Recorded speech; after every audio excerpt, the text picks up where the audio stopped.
ça. Mais il l'avait dit, je me rappelle, il y a 1 mois et demi, 2 mois, il avait dit, s'ils veulent le RN au soir, je dissous. Donc revenez en arrière, il avait tout prévu. Et c'est un malade mental, Moi je dis depuis toujours, il faut s'en rendre compte, quoi. Je dis, c'est très probable qu'il n'y ait pas de majorité absolue à l'Assemblée. Ça veut dire que c'est blocage institutionnel. Qu'est-ce qu'il va faire? Rien. Il ne peut pas dissoudre pendant 1 an. S'il démissionne, l'Assemblée reste. Ça veut dire que le nouveau président devra faire avec une Assemblée. C'est compliqué, hein. Donc on est quelque part dans la limite de la Ve République, dans la limite de notre Constitution. Il a joué en permanence à la Constitution, il vient de la déchirer, de la couper en deux. On rentre dans une phase politique invraisemblable.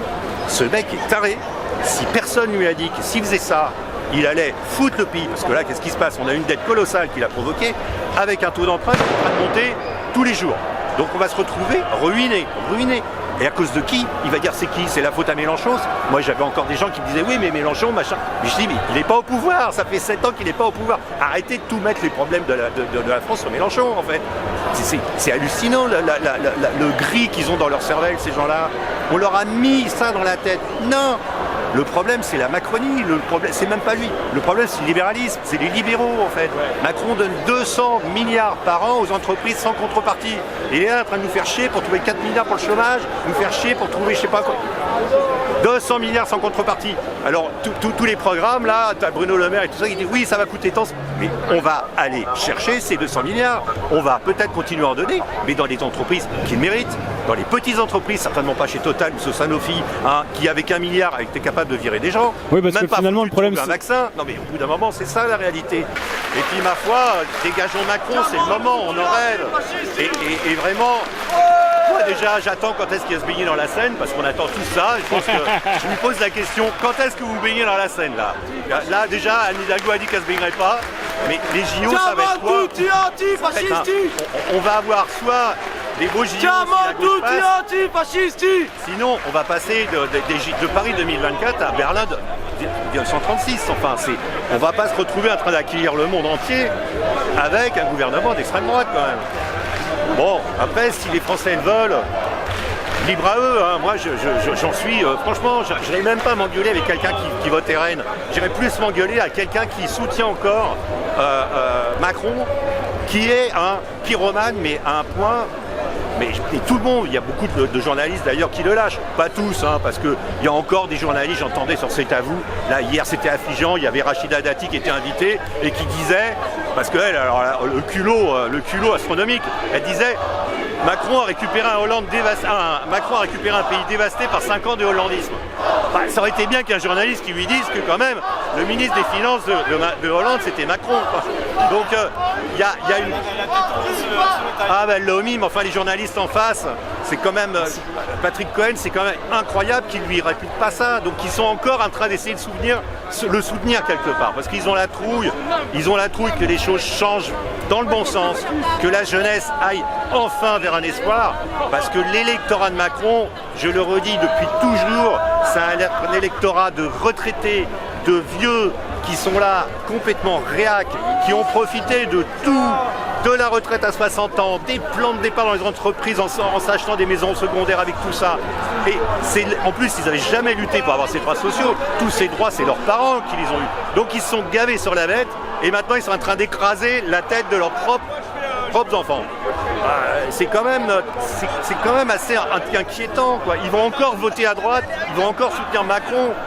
Non, mais réfléchissez, quoi. Putain, pensez à vos gosses. Vous, votre vie, elle est terminée. Voilà, si vous avez 70 ans, profitez. Je vous souhaite une belle vie. Profitez.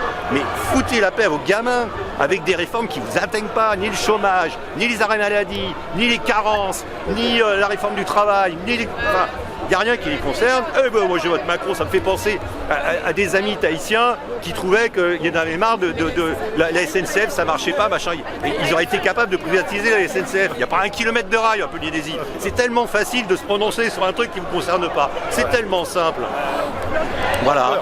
C'est la peur. C'est la peur. Et puis c'est perdre ce qu'ils ont acquis. Oui, mais aussi, hein. Mais en plus, c'est la bêtise.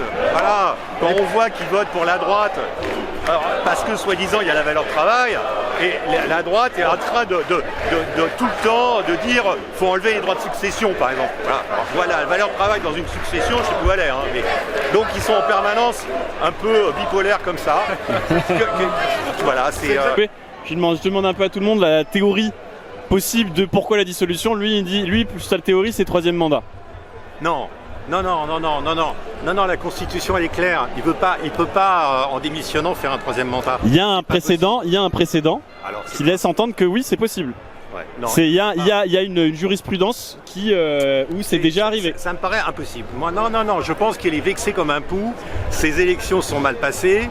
Il l'avait dit il y a un mois et demi. Bon, s'ils veulent le RN, je leur donne, je dissous. Il l'avait dit. Donc voilà, il arrive le dimanche soir, il a 32%, donc il dissout. Alors, mais c'est hallucinant, Ruffin a raison, c'est un taré, c'est-à-dire que dissoudre alors que le RN a 32% sur une élection qui n'est pas nationale, qui n'est pas concernante pour le pays, qui est européenne, au pire moment, en plus, à un mois et demi des JO, c'est suicidaire. Alors, il n'a pas calculé qu'il y aurait un front de gauche qui allait se mettre en place instantanément. Et bravo pour Ruffin de l'avoir fait, et bravo au PS, et même bravo à Glucksmann d'être allé vers... Alors là, bravo, moi je dis, par rapport au LR, bravo. Bon là, c'est en train de coincer ce matin avec... Bravo Éric Ciotti. Bravo Éric Ciotti, il a été magnifique. Mais quelle rigolade. Moi j'attends la saison 2 de la semaine prochaine, parce que déjà la saison 1 a été formidable. Donc on se retrouve dans la rue. Moi j'aurais envie de dire, je ne vais pas parler aux gens qui vont voter à gauche parce que c'est ceux-là, je pense j'ai pas à les convaincre, c'est ceux qui vont voter RN. Alors moi je ne veux pas les traiter de racistes parce que ça fait 40 ans qu'on les traite de racistes et en fait c'est faux. Moi je pense que c'est une minorité de racistes chez les RN. C'est des gens perdus, c'est des gens qui se disent on n'a pas essayé, on va essayer le RN. Bon alors écoutez, moi je vous conseille un truc, prenez votre bagnole, essayez de rentrer dans un mur à 100 km/h et vous verrez. Vous n'avez pas essayé, vous verrez ce que ça donne. Vous aurez déjà un élément de réponse. Est-ce que tu as vu le débat des citoyens avec Yvan Le Bolloc qui a dit vous avez essayé? Oui, je l'ai vu, c'était extraordinaire. Vous n'avez pas essayé. Mais vous n'avez pas essayé, mais essayez. Mais en fait, ils vont rien faire pour les petits salaires, ils vont rien faire pour les ouvriers, rien. Ils ont le patronat derrière eux, c'est des gens de droite, l'extrême droite c'est à droite d'abord. C'est-à-dire qu'à la tête, c'est quand même une coalition familiale de millionnaires. Faut être fou pour voter pour eux. Mais alors, essayez. Moi, j'aurais tendance à dire, ok, on se défoule au premier tour. L'idée, c'est de virer Macron. Parce qu'il y a des projections qui disent qu'il peut avoir aucun député. Vous imaginez Macron sans aucun député? Bon, je pense qu'il va y avoir des petits arrangements avec les LR qui vont faire que... Mais ils vont en sauver quoi? 40, 50, 60? De toute façon, il y aura une toute petite minorité, parce qu'on ne pourra plus parler de majorité. Il parle de majorité présidentielle, mais il n'a pas la majorité. Donc déjà, il ment aux Français depuis des années, enfin depuis 2 ans. Donc là, on va se retrouver au soir du premier tour, si on peut virer la Macronie. Moi je m'en fous, voter RN. J'ai pas envie de dire aux gens ce qu'ils doivent voter. C'est pas mon rôle, moi je sais pour qui je vote depuis toujours. Voilà, je vote à gauche, hein, on va pas se mentir, vous en doutez. Mais au deuxième tour, il va falloir quand même réfléchir. Si vous votez RN, il va falloir réfléchir. Déjà, ce qu'il n'a pas calculé, c'est que si le RN passe, on part pour des jours et des jours d'émeutes dans ce pays. Alors là, ça va être formidable. On sera le 8 juillet, à 2 semaines des JO. Les images vont faire le tour du monde. Les annulations en cascade dans les hôtels parisiens, machin, ça va pleuvoir. On va sur un carnage absolu. Bon. Déjà, pourquoi? Parce que tu penses que la banlieue, tout ça, là, ça va être le pétage de plomb. C'est évident. Je dis pas que je veux pas faire peur comme lui, mais c'est d'une telle logique. C'est vrai que c'est un peu son argumentaire aussi. Ah ben, c'est son argumentaire. Le mec, il fout, il balance de l'essence sur le pays, et maintenant il dit, c'est à vous de pas allumer l'allumette. Bah non, en fait, il fait ça depuis 7 ans, en fait. Tu l'as vu son interview là qui a été ressortie là sur Le Monde où il parlait avec un grand patron, il disait je leur ai balancé la grenade et puis maintenant ils vont se démerder avec. Alors Adolphe Sorglan, on parle de grenade. Mais quelle indignité quand même. Quelle indignité. Alors il est en train de démentir. C'est marrant, hein. Mais en fait, je vois pas pourquoi le grand patron aurait menti. Voilà. Il est en train de démentir, il est un peu emmerdé avec ça. C'est enfoiré l'Attal, parce qu'il n'y a pas d'autre mot. Il veut signer le décret de la réforme du chômage. Alors là, c'est extraordinaire cette affaire. C'est-à-dire qu'on aurait pu faire sauter la réforme du chômage, la deuxième, hier, avant-hier, jeudi 13. S'il y avait eu l'Assemblée, il y avait Grouillot qui déposait un amendement avec une motion de censure, ça tombait. Et là, il profite du fait qu'il n'y a plus d'Assemblée pour faire passer le décret. Dans quel pays ça se passe comme ça? Dans quel pays on peut passer des décrets alors qu'on a dissous l'Assemblée et qu'on peut du coup pas les combattre. Moi je voudrais savoir. En démocratie. Voilà. Non mais je voudrais savoir. Et donc je reviens un petit peu. Imaginez le RN avec entre les mains la 5e. Avec cette constitution-là. Ça va être une horreur. Parce que déjà on a vu qu'avec Macron, comment il a fait pour gouverner depuis 2 ans alors qu'il n'avait pas de majorité, donc vous imaginez. Donc il se donne tous les droits. Et pour revenir à cette réforme du chômage, c'est quand même inouï. Il a dit, oui, ça va aider les seniors à retrouver un emploi, il va y avoir des aides aux entreprises. C'est-à-dire, qu'est-ce qui se passe? Les mecs qui se gavent d'argent public, les patrons, ils vont embaucher des vieux et ils vont avoir de l'argent qui va arriver de l'État. Et après on va dire les caisses sont vides. Ben non en fait, moi le système libéral c'est clair, pas de problème.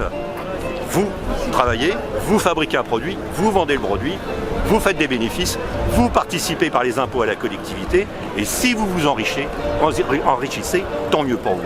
Mais en permanence, que mes impôts servent à les enrichir, là je marche pas. On le voit bien, on dit la France, comment dire, le pays le plus attractif du monde. Bah oui, les mecs qui posent un pied en France, bim, t'as l'État qui lui donne des millions pour construire son usine, et puis après, 15 jours après, hop, enfin pas 15 jours après, mais 2 ans après, on l'a vu hein, avec Toyota et tout ça, boum, on se barre, on laisse un champ de ruines derrière, et on a pris les aides, et on s'est cassé. Et on va en chercher d'autres, hein, parce que c'est l'Europe ça, hein, donc on va en chercher d'autres. Bon, on veut continuer ça, on veut pas changer ça. On va, parce que le RN ne le changera pas. Je parle même pas du côté raciste et facho du RN, parce que ça fait 40 ans qu'on leur rentre dedans là-dessus, et c'est plus un argument, ça les fait grossir en fait. Donc je veux même pas aller là-dessus. Je veux juste... Sur le fond quoi, aller sur le fond. Sur l'économie, sur ce qu'ils vont faire économiquement. Ils vont pas toucher à ça. Ils vont, ou alors pendant 15 jours, mais voilà, ils vont pas toucher à ça. Ceux qui toucheront à ça, c'est le front de gauche. Il suffit déjà de redonner, de regarder les 200 milliards qu'on donne aux entreprises sans contrepartie. Je dis bien sans contrepartie. Le moins de chômeurs qui va toucher ces 1000 balles, lui on lui demande une tonne de papier et une tonne de justificatifs. Le patron, lui, il touche l'argent, il envoie 3 papiers par internet et boum, boum, boum, il y a des aides. Et il pleure tout le temps. Pleure. C'est intéressant parce que finalement quand on parle des aides, on parle systématiquement des ah bah des aides pour les petits. Mais les plus aidés dans ce pays, c'est le MEDEF, c'est les patrons, les assistés.